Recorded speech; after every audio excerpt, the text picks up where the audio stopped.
حضرت موسیٰ علیہ السلام اور حضرت خضر علیہ السلام کی ملاقات ایک اہم واقعہ ہے جو سورہ کہف میں تفصیل کے ساتھ موجود ہے۔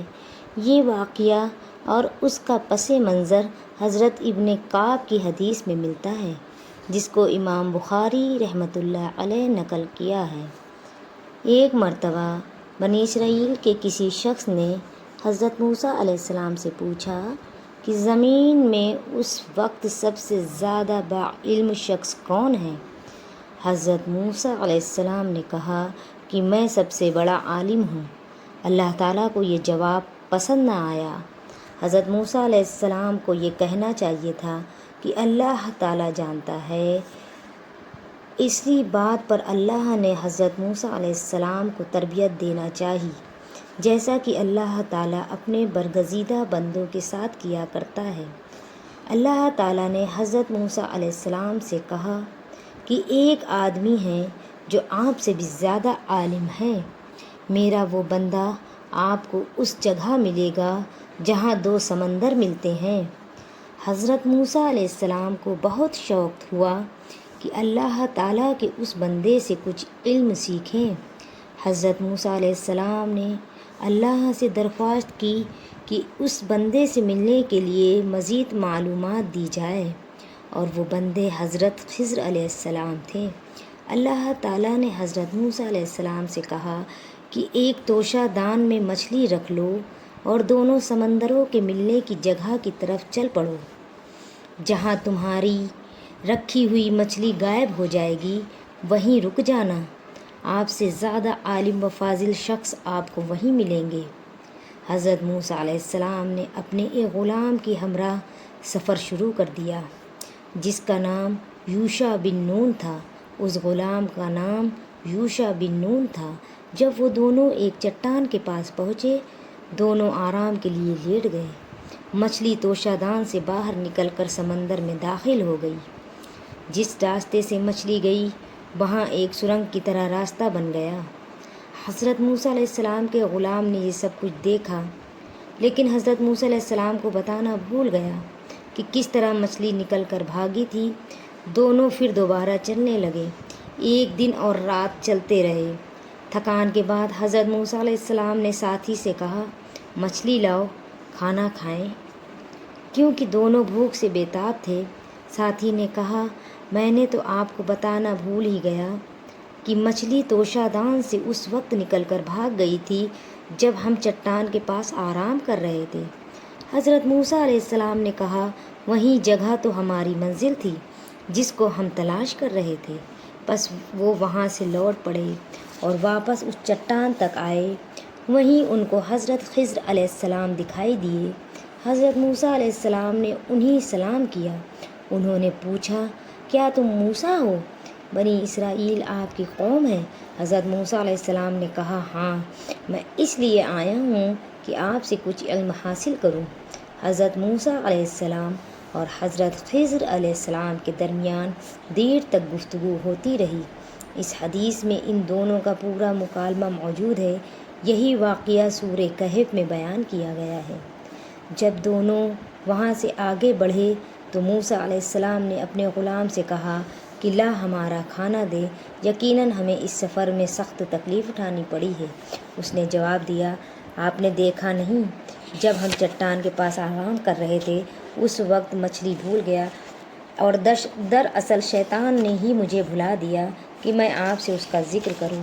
اس مچھلی نے ایک انوکھے طور پر دریا میں اپنا راستہ بنا لیا۔ موسیٰ علیہ السلام نے کہا، جس کی تلاش میں ہم تھے، چنانچہ وہیں اسے اپنے قدموں کے نشان ڈھونڈتے ہوئے واپس لوٹے۔ بس ہمارے بندوں میں ایک بندے کو پایا جسے ہم نے اپنے پاس کے خاص رحمت عطا فرما رکھی تھی اور اسے اپنے پاس سے خاص علم سکھا رکھا تھا۔ اس نے موسیٰ علیہ السلام سے کہا، کیا میں تمہارے ساتھ چل سکتا ہوں تاکہ جو دانشمندی آپ کو سکھائی گئی ہے آپ مجھے بھی اس کی تعلیم دیں؟ موسیٰ علیہ السلام نے حضرت خضر علیہ السلام سے یہ بات کہی۔ اس نے کہا، آپ میرے ساتھ ہرگز صبر نہیں کر سکتے، اور جس چیز کی آپ کو خبر نہ ہو اس پر صبر بھی نہیں کر سکتے۔ موسیٰ علیہ السلام نے جواب دیا، کہ انشاءاللہ آپ مجھے صبر کرنے والا پائیں گے اور کسی بات میں میں آپ کی نافرمانی نہ کروں گا۔ اس نے کہا اچھا، اگر آپ میرے ساتھ ہی چلنے پر اصرار کرتے ہیں تو یاد رہیں کسی چیز کی نسبت مجھ سے کچھ نہ پوچھنا جب تک کہ میں خود اس کی نسبت کوئی تذکرہ نہ کروں۔ پھر وہ دونوں چلے یہاں تک کہ ایک کشتی میں سوار ہوئے تو اس نے کشتی میں سوراخ کر دیا۔ موسیٰ علیہ السلام نے کہا کہ آپ نے اس میں سوراخ کیوں کیا؟ تاکہ کشتی والوں کو ڈبو دیں۔ تو حضرت خضر علیہ السلام نے بڑی خطرناک بات کر دی۔ خضر علیہ السلام نے جواب دیا کہ میں نے تو پہلے ہی تجھ سے کہہ دیا تھا کہ تو میرے ساتھ ہرگز صبر نہ کر سکے گا۔ موسیٰ علیہ السلام نے جواب دیا کہ میری بھول پر مجھ سے نہ پکڑیے اور مجھے اپنے کام میں تنگی میں نہ ڈالیے۔ پھر دونوں چلے یہاں تک کہ ایک لڑکے کو پایا۔ حضرت خضر علیہ السلام نے اس لڑکے کو بھی مار ڈالا۔ موسیٰ علیہ السلام نے کہا کیا آپ نے ایک معصوم جان کو بغیر کسی جان کے عوض مار ڈالا؟ بے شک آپ نے تو بڑی ناپسندیدہ حرکت کی۔ حضرت خضر علیہ السلام کہنے لگے میں نے تم سے نہیں کہا تھا کہ تم میرے ہمراہ ہرگز صبر نہیں کر سکتے؟ موسیٰ علیہ السلام نے جواب دیا اگر اب اس کے بعد میں آپ سے کسی چیز کے بارے میں سوال کروں تو بے شک آپ مجھے اپنے ساتھ نہ رکھنا، یقیناً آپ کو میری طرف سے عذر مل گیا ہے۔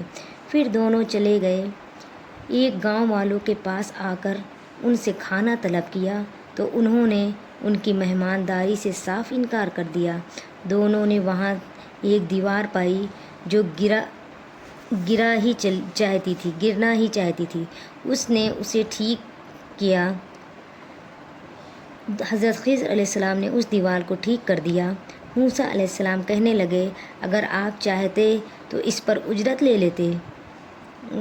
حضرت خضر علیہ السلام نے جواب دیا بس یہ جدائی ہے میرے اور تیرے درمیان، اب میں تجھے ان باتوں کی حقیقت بھی بتاؤں گا جس پر تجھ سے صبر نہ ہو سکا۔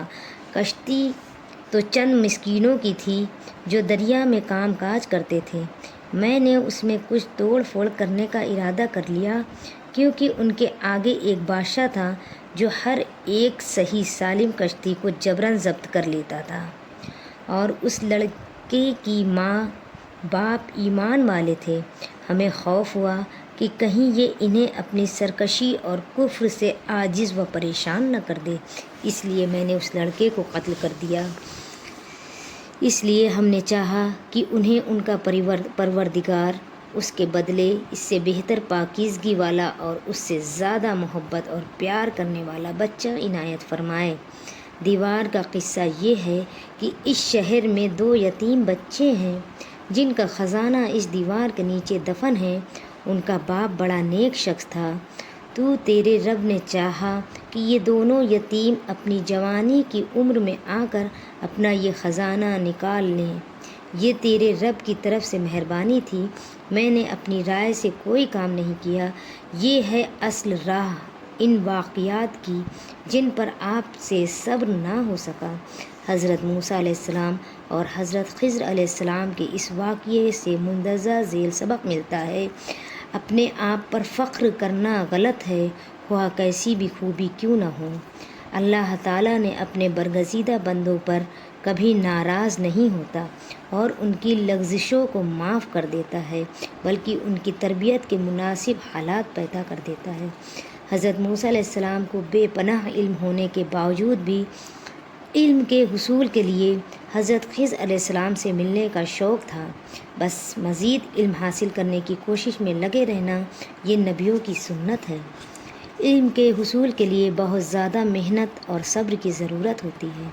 ہاں یہ ضروری ہے کہ محنت اور صبر امتحان کی شکل بدلتی ہے۔ مثلاً اس واقعے میں ایک شخص کی ذرا سی بھول سے دونوں کو 1 دن اور 1 رات کا سفر کرنا پڑا۔ طلباء علم کو اپنے استاذ کا احترام کرنا چاہیے۔ حضرت موسیٰ علیہ السلام نے اتنے بڑے پیغمبر ہونے کے باوجود اپنے راہبر کا احترام کرنے اور ان سے سامنے عاجزی و انکساری دکھانے میں عار محسوس نہ کی۔ اللہ تعالیٰ ہر نبی کو اس کے کام کے مطابق علم عطا کرتا ہے۔ یہی معاملہ اپنے برگزیدہ بندوں کے ساتھ کرتا ہے۔ اللہ کا علم لامحدود ہے۔ محمد صلی اللہ علیہ وسلم فرماتے ہیں کہ جب حضرت موسیٰ علیہ السلام اور حضرت خضر علیہ السلام کی کشتی میں تھے تو ایک چھوٹا پرندہ آیا اور کشتی کے کنارے بیٹھ گیا اور اپنی چونچ میں ایک بوند پانی لیا۔ یہ دیکھ کر حضرت خضر علیہ السلام نے حضرت موسیٰ علیہ السلام سے کہا، ہم دونوں کا علم اگر ایک ساتھ ملا دیا جائے تو اللہ کے علم کے سامنے بس اتنی ہی حیثیت ہوگی جتنا اس چڑیا نے اس سمندر سے اپنی چونچ میں ایک بوند لیا ہے۔ یعنی اللہ کا علم سمندر ہے، ہم دونوں کا علم ملا کر ایک بوند کے برابر ہے۔ حضرت موسیٰ علیہ السلام کے سفر سے ہمیں سفر کے بارے میں کئی دیگر ہدایات ملتی ہے۔ انہوں نے اپنے غلام کو سفر شروع کرنے سے پہلے سفر کی سمت اور منزل بتا دی تھی، بس ہمیں بھی اپنے ملازم کو اس طرح کی معلومات دے دینا چاہیے۔ یہ ہمارے لیے ایک یاد دہانی ہے، کیونکہ کسی سردار کسی اپنی بات کو اپنے لیے باعث عار سمجھتے ہیں کہ اپنے ملازم کو اپنے سفر کی معلومات دیں۔ حضرت خضر علیہ السلام نے کہا کہ وہ یہ خارق عادت چیزیں خود نہیں کرتے بلکہ ان کو اللہ تعالیٰ نے اس طرح کا علم دیا ہے، حضرت موسیٰ علیہ السلام کو نہیں دیا ایسا علم۔ یہاں یہ بات ثابت ہوئی کہ ہر قسم کا علم اللہ تعالیٰ کی نعمت اور انعام ہے۔ اللہ تعالیٰ جسے چاہتے ہیں اپنے علم میں کا کچھ حصہ دے دیتے ہیں۔ صرف اللہ تعالیٰ غیب کو جانتا ہے، جبکہ ہماری سمجھ انتہائی محدود ہے۔ ہم اللہ تعالیٰ کا اس رہنمائی پر اس کا شکر ادا کرتے ہیں۔ اتنی ساری مفید چیزیں ہمیں بتائیں، الحمدللہ۔